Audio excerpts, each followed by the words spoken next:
Sa basketball, hindi biro ang pagdadaanan ng Gilas Pilipinas sa kanilang kampanya sa darating na FIBA World Cup.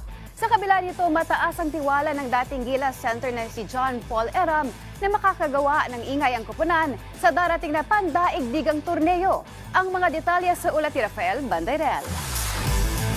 Bagamat hindi na bahagi ng Gilas Pilipinas si John Paul Poy Eram, hindi naman umano titigil ang kanyang suporta para sa pambansang koponan. Kare-retiro lamang ni Eram mula sa National Basketball Program noong nakaraang weekend. Gayunpaman, bilang practice player, naging instrumental ang 6'8" big man sa paghahanda ng pambansang koponan para sa FIBA World Cup.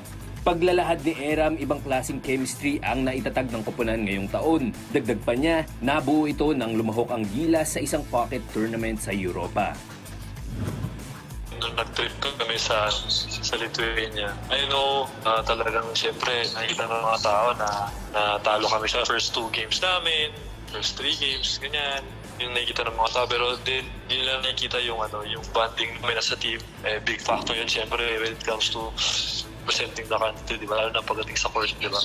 So, I think magiging maganda yung takbo ng team. Tapos, knowing na nandiyan si Kai, nalalaro at saka si GC.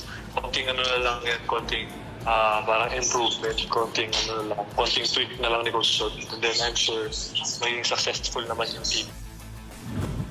Naniniwala rin si Eram na magbubunga ang puspusang paghahanda na pinagdaanan ng Gilas sa pangunguna ni Head Coach Chot Reyes. It will be a close game, I'm sure. Against siguro lahat ng teams. Siyempre, yung Italy, nakalaban namin Italy sa China, di ba? Tambak talaga. It's a different story. Iba yung lineup back, then iba yung lineup now. Iba yung preparation back, then iba yung preparation now. So, I think we have enough players. They've had enough time to prepare. And I'm sure sila na show sa laro nila. I'm sure nadidikit talaga natin. Sa Biyernes na magsisimula ang pinakamalaking torneo sa basketball kung saan uumpisahan ng Gilas ang kanilang kampanya kontra Dominican Republic sa Philippine Arena.